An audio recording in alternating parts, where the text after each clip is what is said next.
আসসালামু আলাইকুম ভিউয়ার্স, কেমন আছেন সবাই? আলহামদুলিল্লাহ আমি ভালো আছি। আজকে গিয়েছিলাম বাঙালি মাছ বাজারে মাছ কিনতে। তো নর্মালি মাছের বাজারটা আমি এক মাসেরটাই করে ফেলি। রোজা দেখে শুধু অল্প কিছু মাছ কিনলাম, যেহেতু ছেলেমেয়েরা মাছ অতটা খায় না, তাই দুইটা বড় মাছ নিলাম। শুধু একটা বড় বোয়াল নিয়েছি, যেটার কেজি ছিল আপনার 899। এটা বাংলাদেশের টাকা কনভার্ট করলে প্রায় 1100 টাকার মতো, বা এর থেকে একটু বেশি, 1100 এরকমই হবে কিলো পরে।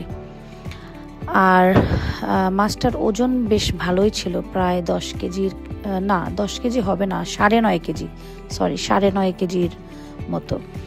আর কাতল যেটা নিয়েছিলাম সেটাও 7 কেজির একটু বেশি। তো যে ভাইটি মাছ কেটে দিচ্ছিল ওই ভাইটি আমার পরিচিত। তো উনি প্রথমে মাছটা খুব সুন্দর করে ধরলো, তারপরে আমাকে দেখালো, আপা আপনি এইভাবে ভিডিও করেন। মাথাটা দেখেছেন কত বড়, অনেক বড় মাছটা। উনি মেশিন দিয়ে কাটলো দেখে খুব দ্রুত কাটা হয়ে গেল। আমার আবার মাছ কাটা সুন্দর না হলে ভালো লাগে না, আর সেটা উনি জানে যে আমি মাছটা খুব সুন্দর করে কেটে দিলে পছন্দ। উনি আবার এক পিস ধরে দেখাচ্ছিল আমাকে যে পিস ঠিক আছে কিনা। যাই হোক, তারপরে উনি কাতল মাছটা কেটে দিল। আজকে এ পর্যন্ত, আল্লাহ হাফেজ।